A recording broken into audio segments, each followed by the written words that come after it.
There are stories buried beneath the dust of centuries, whispered through bloodlines and guided by the rhythm of ancestral drums.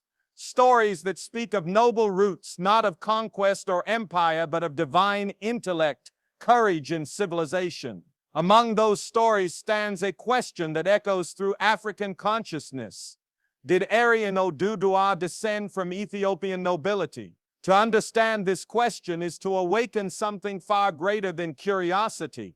It is to reconnect two mighty rivers of heritage that once flowed from the same sacred source, the ancient heart of Ethiopia, the motherland of kingdoms that taught the world time, order, and light. Long before Europe carved its maps, Ethiopia stood as a pillar of human advancement, a land that held the mysteries of divine kingship and celestial knowledge. Its people built monuments aligned with the stars, spoke languages older than any alphabet, and carried within their veins the confidence of civilization. Ethiopia was not merely a country, it was a state of mind, a symbol of black endurance and brilliance that refused to die. It was from this soil, many historians and griots whisper, that nobles and sages journeyed outward to the west and the south to sow seeds of wisdom that would one day become the Igbo and Yoruba civilization. And so the names Eri and Oduduwa rise from memory like pillars of that forgotten bridge between East and West Africa. Eri, the revered progenitor of the Igbo, is said to have descended from the sky carrying the divine order of justice and balance. Yet when we strip away the metaphors, what we uncover is a story of migration and noble origin. His arrival in the Anambra region may not have been from the heavens above, but from the highlands beyond the Nile, the Ethiopian and Nubian corridors where the ancient Kushites ruled. These people were known for their iron mastery, their complex spiritual systems, and their belief in balance between the earthly and the divine. Does it not echo the Igbo's deep reverence for Allah, the earth goddess, and their intricate laws of morality and harmony? Across the lands of the Yoruba, another legend speaks of Oduduwa, an ancestral leader who descended from the east, bringing the light of civilization to Ilif, the city that became the cradle of Yoruba culture. The traditions say he came with followers carrying sacred symbols of kingship, iron, and wisdom. But who were these followers, and from what east did they come? Ethiopia in ancient memory was always the east, the direction of sunrise, the home of origin, the place of beginning. Scholars who trace linguistic patterns, facial markings, spiritual parallels, and royal structures have often found striking resemblances between the Ethiopian, Nubian, and Yoruba words. The crowns of the Obas, the priestly systems of divination, and even the rhythm of the talking drums, all whisper of an ancestry that carried its roots far across the continent. It is not fantasy to believe that the same civilization that taught the world how to align temples with the cosmos could send forth noble emissaries to establish new kingdoms of thought and faith. For Africa was once one body, and her children, though scattered by time and distance, carried fragments of her life. Eri and Oduduwa may have been such bearers, men whose bloodline and wisdom flowed from the highlands of Kush and the mountains of Ethiopia, carrying the codes of cosmic order that would later shape the moral and social structures of the Igbo and Yoruba. When we look at the sacred art of both peoples, the parallels speak with thunderous silence. The Igbo Nsibidi script, a language of symbols and knowledge, bears resemblance to ancient Ethiopian and Nubian glyph systems of writing that predate many known alphabets. The Yoruba Ifa divination system, with its mathematical precision and cosmological depth, reflects an intellectual heritage found in the priesthoods of Aksum and Merowe, where priests once interpreted celestial patterns and aligned human destiny with divine order. These are not coincidences, they are traces of a once unified philosophical vision that saw humanity as a mirror of the universe itself. To say Eri and Oduduwa descended from Ethiopian nobility is not merely to trace a genealogical line, it is to reclaim a lost understanding of Africa's interconnected brilliance. Nobility in this sense was not about gold or crowns, but about knowledge, virtue, and balance. The Ethiopian nobles were trained in the sciences of spirit and statecraft. They governed not through fear, but through principle. Those same ideals appear in the Igbo councils, where every man's voice carries weight, and in the Yoruba belief that kings rule under divine accountability. The idea that leadership is service, not dominance, may well be the oldest African law passed down from those noble ancestors who once ruled beside the Blue Nile. Imagine for a moment those early migrations, families crossing forests and rivers, carrying not just goods but wisdom.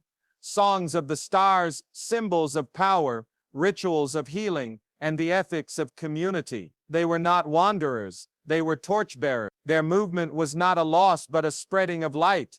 Through them Ethiopia's flame burned anew in every settlement, every shrine, every proverb that taught balance between self and society. And through Aryan Oduduwa that light found new homes, one in the red earth of Igboland, another in the sacred groves of Ile. Colonial education once tried to sever these connections, to make Africans believe their greatness began with European maps and missionary records. But history does not lie, it waits. In the carvings of Nok, the pyramids of Meroe, the philosophies of Aksum, the patterns of Nsebedi, and the wisdom of Ifa, the truth still breathes. That truth is simple. Africa was never divided in the same light that glowed in ancient Ethiopia continued to flicker in the hearts of the Igbo and Yoruba, adapting, evolving, but never extinguished. Today, as we search for identity and unity, we must look not to foreign validation but to ancestral continuity. To rediscover the Ethiopian root in Igbo and Yoruba heritage is to heal the spiritual amnesia inflicted by centuries of separation. It tells us that we are not fragments of tribes but branches of one grand civilization whose legacy was written in the language of stars and earth. The Ethiopian nobility that may have birthed Aryan Oduduwa lives on, not in tombs or ruins, but in the resilience, intellect, and moral codes of their descendants. The story of Africa is not one of darkness waiting for light. It is one of light momentarily shadowed, yet never extinguished. Ethiopia's light burned through conquest and enslavement, through colonial rewriting and forced conversions. It burned in the hidden shrines of Nsaka, in the chants of Oyo, in the secret gatherings where elders told the children who they truly were. It burns today in every African soul that refuses to believe the lie of inferiority. And as we uncover these ancient links, we are not inventing pride, we are restoring memory. Aryan Oduduwa, whether born of Ethiopian nobility or bound by spiritual lineage, remind us of who we were and who we still are. They are symbols of continuity,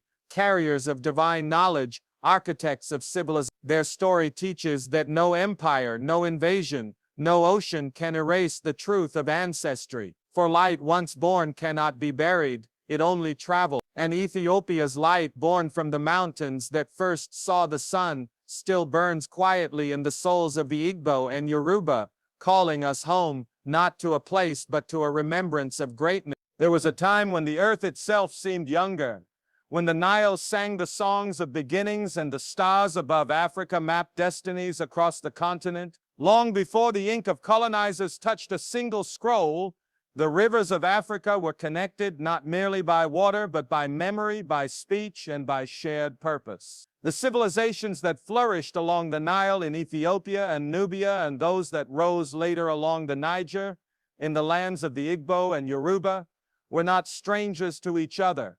They were brothers separated by geography, but bound by blood, wisdom, and spiritual rhythm. The Nile and the Niger were not two rivers, they were one great artery of civilization flowing through time, carrying the pulse of an ancient African consciousness that spoke the same language of order, balance, and divine knowledge. To understand this forgotten unity, one must look beyond maps and dynasties, beyond modern borders that divide, and listen to the echoes that live in symbols, words, and ideas. In Ethiopia, the people of Aksum carved their history into stone, aligning temples with celestial precision, believing that the heavens were the true archive of human destiny. In Nubia, the priests of Meroe mastered the secret of iron, transforming Earth's raw element into tools of creation and defense. And far to the west, the Yoruba built Ile-Ife, a city whose layout mirrored the heavens, while the Igbo developed Nsebedi, a symbolic script that carried both sacred and social wisdom. These were not isolated sparks of genius, they were flames drawn from the same ancient fire, carried by ancestors who migrated, traded, intermarried, and shared the divine language of enlightenment long before empires rose and fell. Every ancient African language carried not only words but philosophies, moral codes, and cosmology. When the Ethiopian priests spoke of Ma'at, the law of balance and right order, they echoed the same truth that lived within the Yoruba idea of Awa Pele, the good and gentle character that sustains harmony. The Igbo concept of Omenala, the customs of the land that uphold justice and balance, mirrors the same divine architecture. These were not coincidences born of chance, they were continuities born of shared memory. When you listen closely to the proverbs, the rhythms, and the sacred songs of these peoples, you hear the same melody in different dialects, the melody of Africa's moral code, one that saw humanity as a reflection of the cosmos. The priests of the Nile watched the stars to understand the seasons, the same way the diviners of Ife cast the sacred cowries to read destiny. Both believed that human life was a mirror of the universe, that destiny and discipline walked hand in hand. Both saw kingship not as a privilege but a burden of responsibility, one that required moral purity and service. Ethiopia called its kings Negus, Nubia called them Kore, the Yoruba called them Oba, and the Igbo called their elders Ne or Oz. Each title, though spoken differently, carried the same spiritual essence. The leader was not above the people, but among them, a custodian of divine balance. When we trace the patterns of art, we see further proof of this hidden language. The geometric designs on Nubian pottery, the carved symbols in Ethiopian churches, and the sacred motifs on Yoruba shrines all share the same mathematical precision and philosophical depth. They speak of a people who understood that beauty was not decoration, it was revelation. Even in music and rhythm, the heartbeat of Africa remained one. The drums of Nubia that called warriors to unity evolved into the talking drums of the Yoruba, instruments that could speak, persuade, and command without a single word. This was not mere coincidence. It was inherited. It was the Nile's memory carried into the forests of the Niger. The migrations that connected these civilizations were not accidental wanderings but deliberate movements of purpose. Caravans crossed the Sahara carrying salt and gold, but also stories, symbols, and seeds of thought. Scholars have long debated whether the founders of West African civilizations may have come from the Nile Valley, bringing with them systems of writing, governance, and spiritual law. What is certain is that the cultural DNA of Ethiopia and Nubia appears in the architecture, metallurgy, and cosmology of later West African kingdoms. The pyramidal forms found in Nubia whisper to the conical temples of Ife.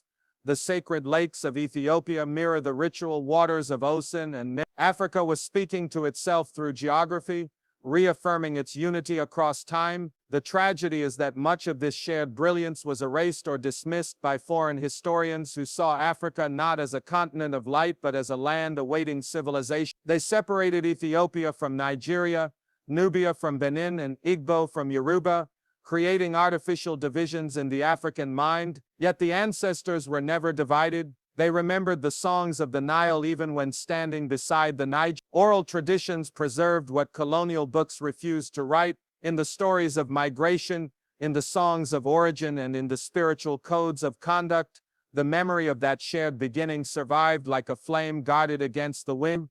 To say that the Nile, Ethiopia, Nubia, and the Niger once spoke the same language is not to claim uniformity but to recognize harmony. The diversity of tongues, art, and traditions across Africa were variations on the same sacred theme, an unbroken awareness of humanity's duty to live in balance with creation. From the pyramids of Meroe to the bronze heads of Ife, from the rock-hewn churches of Lalibela to the earth temples of Neri, one message endures: Africa's greatness was born of unity, knowledge, and respect for the unseen order that governs all things. Today, when we rediscover these connections, we are not creating myths but restoring memory. The descendants of these civilizations still carry the same spark, though centuries of division and colonial distortion have clouded the mirror. To reclaim the bond between the Nile and the Niger is to awaken Africa's collective consciousness once again, to remember that every rhythm, every symbol, every moral code was part of a continental conversation that never truly ended. The same wisdom that once guided Ethiopian nobles and Nubian priests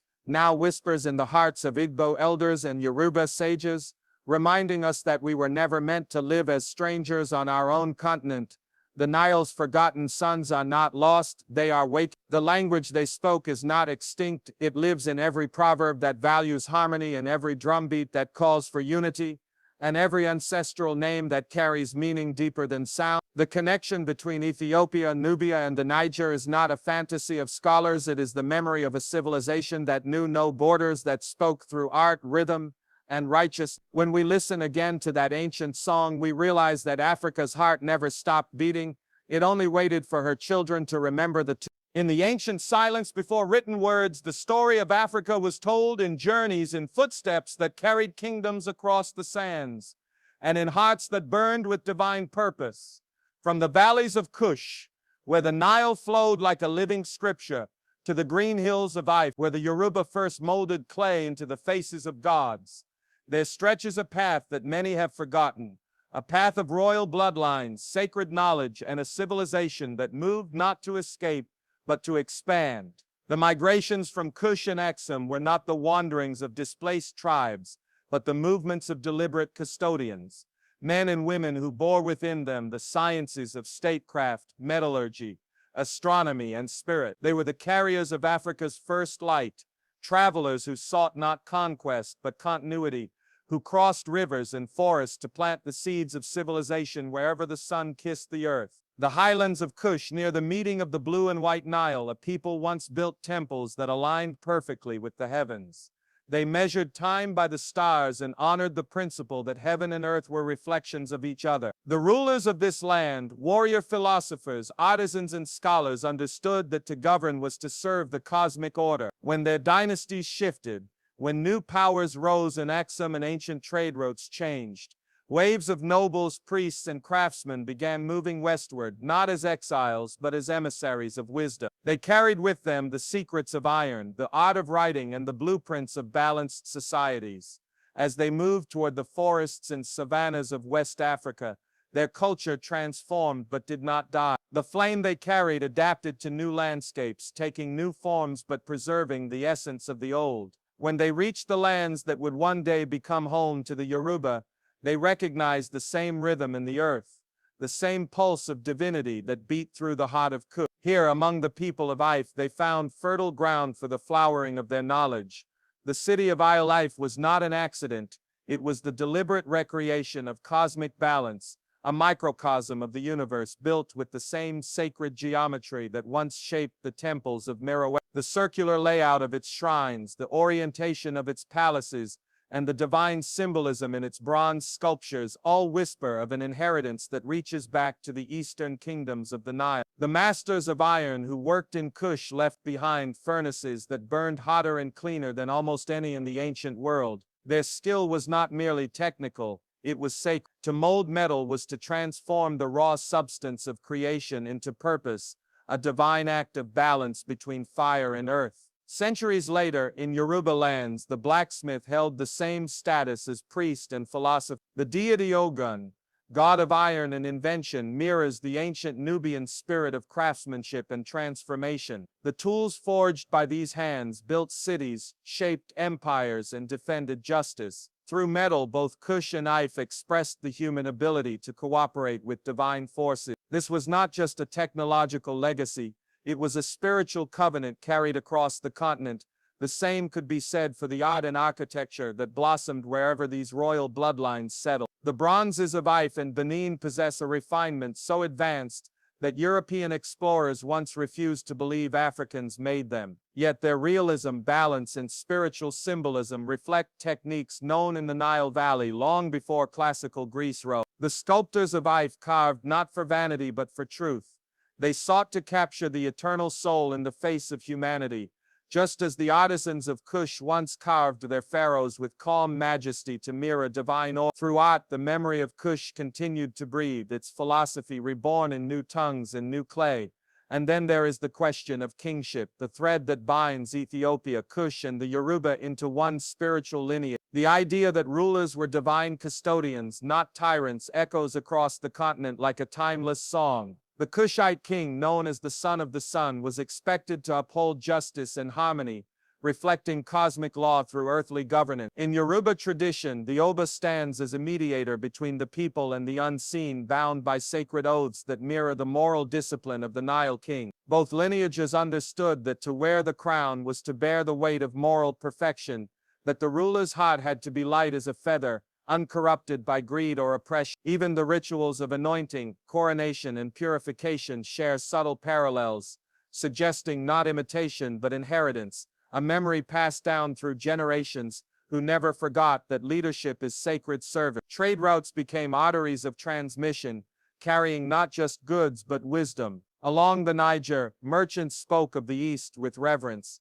remembering ancestral lands bathed in morning light. Songs, myths, and sacred names preserved the memory of that origin. In the stories of Oduduwa, the founder of the Yoruba people, we hear of a great migration from the East, guided by divine vision and cosmic instruction. Some call it legend, others truth dressed in metaphor, but every legend hides a memory. The East in ancient African cosmology was not merely a direction, it was the place of creation, the land of the first sunrise, the dwelling of ancestors who once walked among gods. Ethiopia and Kush were the eastern gateways of civilization. That the Yoruba traced their beginning to that direction is no coincidence, it is remembrance. To the north and east, the kingdom of Aksum rose like a second sun after Kush's twilight, continuing the same legacy of cosmic kingship and spiritual science. From its stone obelisks to its intricate trade networks, Aksum embodied the same principles that had long guided Africa's sacred centers. Its nobles and priests, when their influence waned, likely journeyed westward as their Kushite ancestors had done before them. Wherever they went, they left fragments of their brilliance, ritual systems, linguistic traces, artistic philosophies, and moral codes that fused with the indigenous genius of the Niger region to produce civilizations that still astonish the world. It is tempting to see these migrations as the fading of one light into another, but in truth it was the spreading of the same flame. The journey from Kush to If was not an end, it was an awakening, a continuation of the divine work that Africa began long before time was measured. Every forge that blazed in Oyo, every drumbeat that rose in Igboland, every bronze cast in Benin was a verse in the same great hymn of civilization. Africa's light did not vanish when its early kingdoms fell, it simply moved westward, transformed by journey and memory, awaiting rediscovery. When we look back today, we do not see separate histories, we see chapters of one book written in the language of endurance. From the thrones of Meroe to the temples of If, the royal bloodlines of Africa carried not just power but purpose, the belief that humanity's highest calling is to create harmony between earth and spirit. That was the essence of the flame they bore, and that is the light that still flickers in the consciousness of a continent rising once again to remember itself. Africa's first light was never lost, it was shared. The journey from Kush to If was not an exile, it was a covenant. The ancestors did not disappear into history, they walked ahead into the future, leaving a trail of brilliance for their descendants to follow. Long before borders and flags divided Africa, the ancestors made a covenant, a promise that their light would never fade, even if their children were scattered to the winds. That covenant was not written on stone tablets or recorded in books. It was woven into the rhythm of language, carved into art, encoded in the laws of morality, and sung through the generations in the pulse of the drum. It was the unspoken agreement that the essence of the continent, the balance between spirit and humanity, between justice and compassion, would never die. From Ethiopia's sacred mountains to the forests of Yoruba land and the red earth of Igboland, that covenant still breathes, reminding us that Africa's soul has never been lost, only forgotten. And when one listens closely enough, through the noise of history's distortions, one can still hear Ethiopia's voice whispering through West African memory, calling her descendants to remember who they truly are. In the highlands of Ethiopia, where the mist meets the sky, ancient kingdoms rose upon principles of divine order and moral integrity. To be Ethiopian in those days was not simply to belong to a place. It was to embody a philosophy, the understanding that life was a sacred balance between heaven and earth, between what is seen and unseen. Kings were guardians of this order, priests were interpreters of it, and every man and woman was expected to live in harmony with creation. The concept of justice, known as mat among older Nile traditions, survived in Ethiopia as a way of life, a devotion to truth, fairness, and spiritual accountability. When that spiritual flame began to move westward through migration, trade, and kinship, it carried with it more than people. It carried an entire moral architecture, a sacred memory that would later blossom in the philosophies of the Yoruba and Igbo people. The Yoruba have a saying, "Owa lewa," character is beauty. This belief that moral integrity defines true worth echoes the Ethiopian reverence for right conduct. In both civilizations, character was the foundation of power. No one could rule, speak, or even lead a household without showing balance, patience, and truthfulness. The Yoruba concept of Iwa Pele, the gentle and noble character, mirrors Ethiopia's ideal of the righteous heart, the belief that leadership must reflect divine order, not personal desire. To the Igbo, this same principle lived through Omenala, the law of the land, which commanded respect for truth, harmony, and justice. Each person was a living custodian of the law, responsible for maintaining equilibrium in family, society, and the universe. These shared moral systems were not mere coincidences. They were the surviving echoes of one great ancestral covenant that spanned the continent. When the ancient Ethiopians built their rock-hewn churches, carved deep into living stone, they did so with the conviction that heaven and earth were one. That belief found its way westward, not in architecture but in world. The Yoruba and Igbo both saw the world as a layered reality, a meeting ground between spirit and matter. The Yoruba called the realms Orun and Aye, heaven and earth, each reflecting the other in harmony. The Igbo spoke of Chi, the divine spark within every person that connects them to the Creator. Ethiopia called it Menfes, the sacred breath that moves through all living things. The words differ, but the philosophy is the same. Humanity is divine by design, and our duty is to maintain balance between our earthly walk and our spiritual purpose. Even the rhythm of worship, the songs, the dances, the ceremonial structure flows with the same ancestral pattern. Ethiopian liturgies and rituals were steeped in sacred sound, where music was not entertainment but prayer and motion. Across the continent, the Yoruba drumming traditions and Igbo masquerades preserved this same relationship between rhythm and revelation. The drum was not an instrument, it was a voice of the ancestors, a bridge between the worlds. Through song and movement, communities spoke to the unseen and reaffirmed the ancient covenant of unity. When the Yoruba sang to Olodumare and the Igbo called upon Chukwu, they were not praying to distant gods but conversing with the same eternal source that the Ethiopians had revered for millennia. The melody had changed, but the message remained untouched. In both East and West Africa, leadership was never seen as ownership, it was stewardship. The Ethiopian kings ruled by divine right only so long as they ruled with moral clarity. Should a ruler betray justice, his right to the throne dissolved, for power without virtue was considered a spiritual sickness. The Yoruba held the same truth.